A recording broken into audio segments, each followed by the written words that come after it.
1, 2, 3.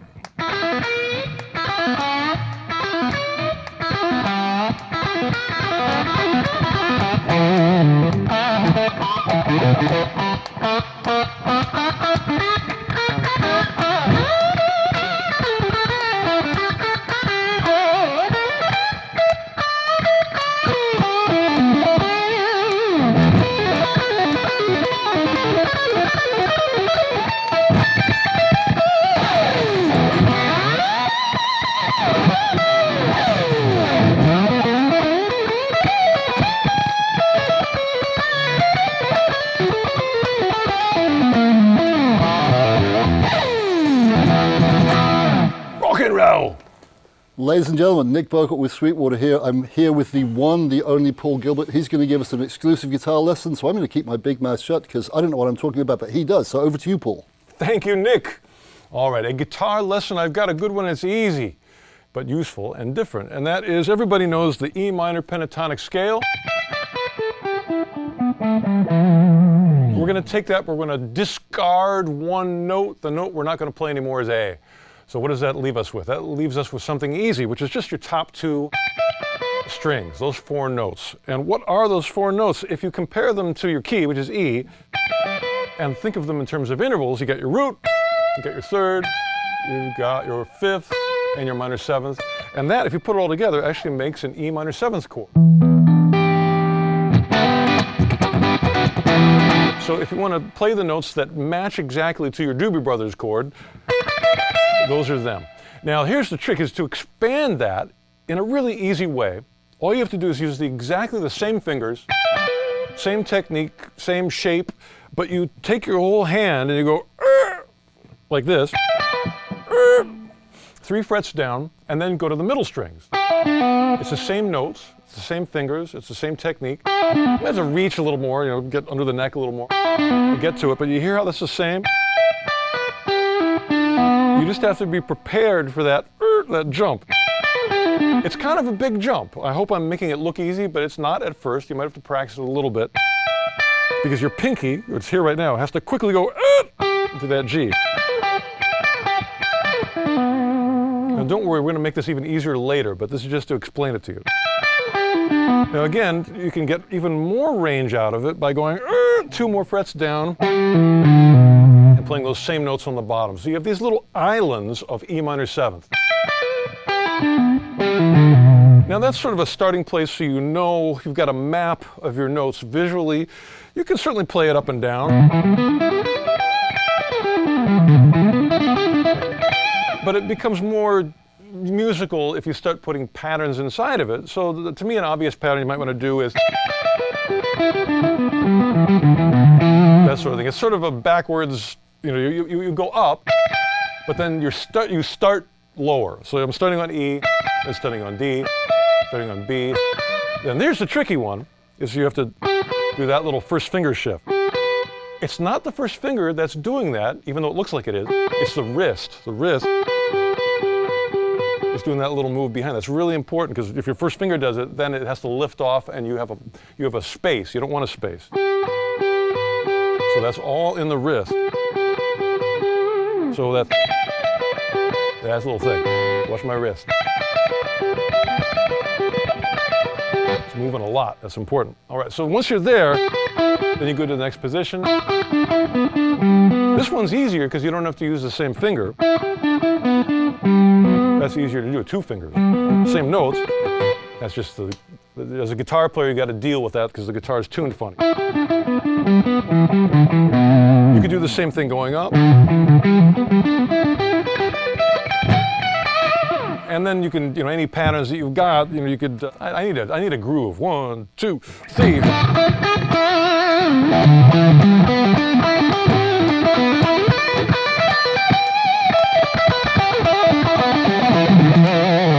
There we go. So install a groove, and there is all the notes in an E minor 7th arpeggio. And usually, when people think of arpeggios, suddenly it's like, oh, my technique's got to change. I've got to sweep pick, or I've got to have some horrible thing with my left hand. This one's easy to do once you get those little shift things down. And you don't have to do the whole range of it. You can just stay on top. And here's the last part. Now remember our shift with the pinky? if you don't need that much range out of it, because the pinky sets you up to go lower. If you don't need to go that much lower, you don't have to go to the pinky. Just use your first finger. Or maybe you don't even have to go that high. And then you've got, a nice little lick, and you don't have to do the jump. So there's all kinds of things you can do with it. And there's part one, and I'm going to stop and take a breath. All right. Are you ready for part two? Yes, please. Part two is the same concept where you take a set of notes that can exist on two strings and do those octave jumps. And this one is so useful for playing rock and blues. And what we're going to do here, if you're doing a blues in A, which to me is a really good testing ground for any solo phrase, get your A7. Now when we go to the D, right there, I'm going to give you four notes. Four notes are all out of the minor pentatonic scale in our global key. We're in A. We're going to play A, C, D, and E. We're going to leave out, have you guessed it yet? We're going to leave out the G. Normally, on pentatonic, play the G. We're not going to do that. We're going to skip right to the A. This is so useful because if you spend any time analyzing melodies, a lot of times singers and good melodic guitar players and instrumentalists in general do that move between the fifth right to the octave. They don't play the sixth, they don't play the seventh, they just leave those out. It just sounds better a lot of times. And if you do use it at the sixth and the seventh, you do it on purpose rather than just because you've practiced it in your scale a million times. So this sets you up. You see what I did there? Those same four notes, jumped up 2 frets, same fingers, same shape, same notes, just an octave higher on the 2 middle strings. 3 frets up, same notes, same fingers, same shape. And there's no sixth and no seventh in that. You wouldn't believe the problems that solves, to especially not have the sixth. The sixth is just trouble a lot of times, unless you want Crazy Train. There's your minor sixth. If, you need it for Crazy Train, but for blues, it's really nice to just skip right over it. And then the other thing you can do is if you want to get a little more nasty, you add the flat 5.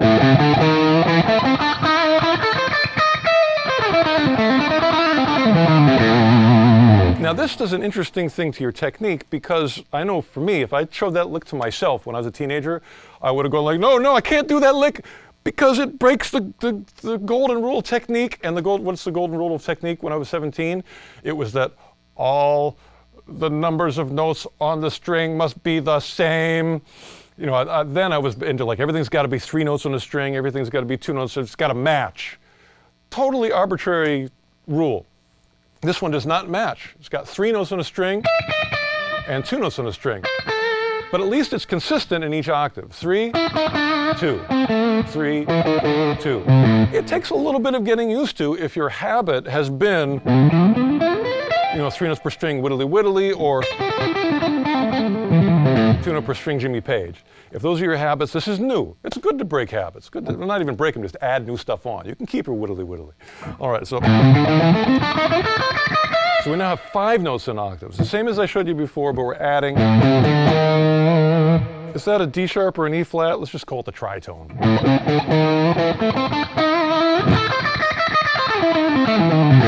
Again, hopefully I'm making those shifts of position look easy. That's because I practice them a lot because I love these notes and it's worth the time. Now let me put it in context again. This is not so much for your 1 chord. It'll work, but the 1 chord you want more major.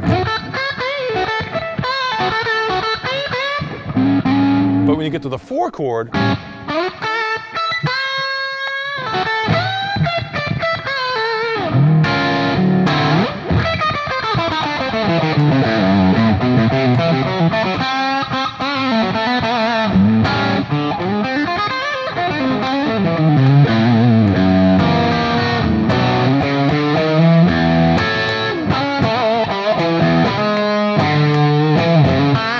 and as long as you've got one of these, you're good.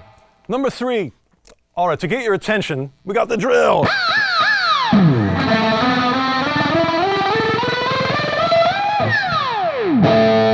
Thank you very much. Drill tech. All right, now that I've got your attention, I've got to show you something important. Let me just play this phrase for you first. This is the key of A. I'm going to count to 4. 1, 2, 3, 4.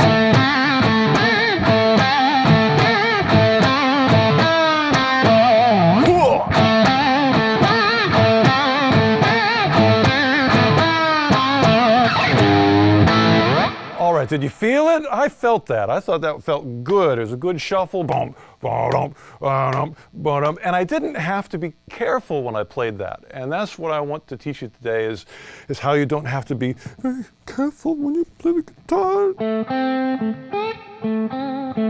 You know, that's a different thing than...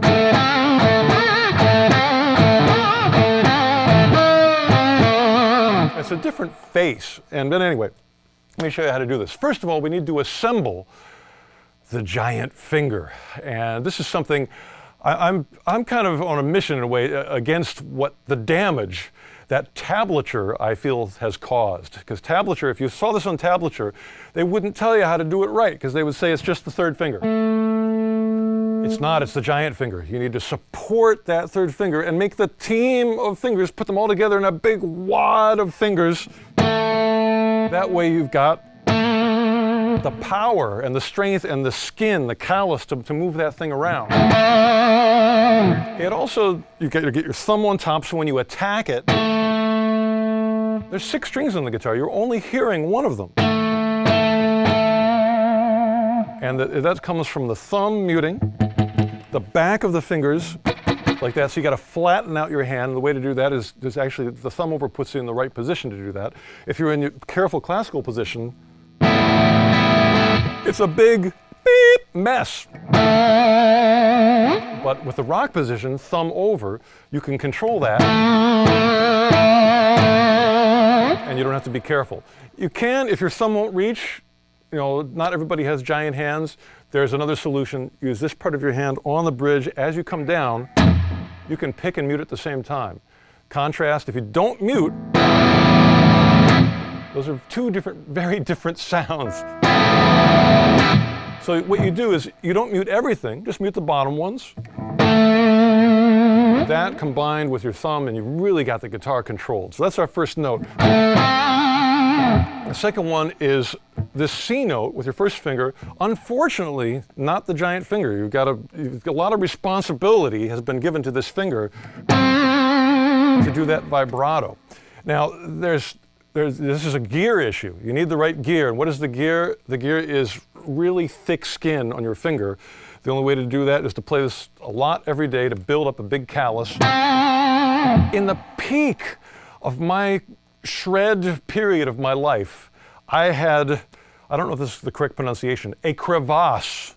I had such a giant callus from doing vibrato. It was just as important to me as playing the whittly whittly.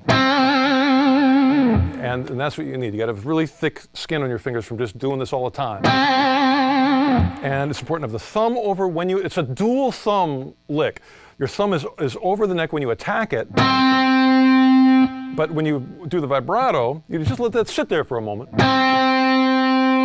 Then lift the thumb up, and then, you know, hang loose. You're like the Hawaii thing.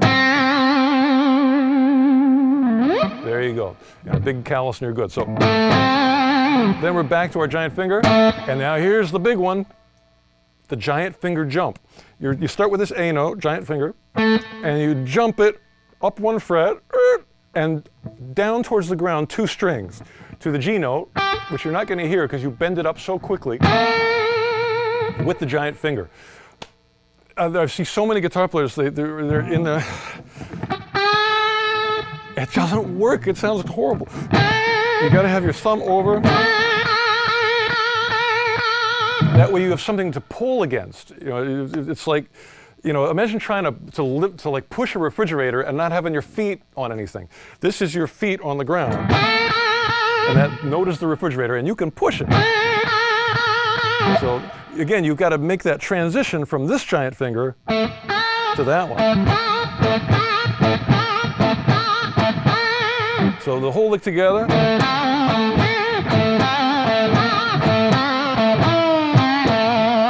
And at the end, you just do it like a kind of an almost Jimmy Page. I say almost because we're not going to bend that all the way to the fifth. We're just going to bend it to the flat 5 or tritone, to the pull-off. And, you know, pull-off's not just taking your finger off. You actually have to snap it. And then we land with your giant finger, which tablature won't tell you anything about, but I will, on that A. Now, your fingers did not have to be in between each fret like you were playing them. They can be all wadded up together like that. In fact, if you put them like this, it would leave you with a hand position that's not going to work for vibrato. Your hand needs to be at a slight angle to get this top part on the bottom of the neck to use as a fulcrum. So you can do that. So this landing is so rare. I know it because I've given 6,000 guitar lessons in the past 6 years. And it's really unusual, for at least in my little world, when I see a student who's able to or has concentrated on that landing. So please, for me and the love of Jimmy Page, land with the giant finger. Dig that sound. Listen to Angus Young's solo in the Bad Boy Boogie, where he just goes.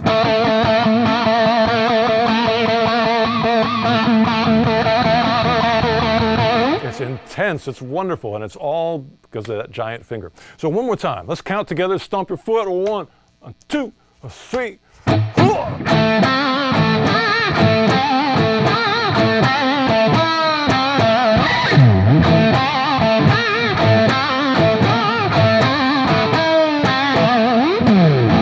Thank you very much. Ladies and gentlemen, that was Paul Gilbert with 3 licks. I don't know about you, but I have to go practice really, really hard and work on this and this, because I'm a lefty, or in your case, this and this.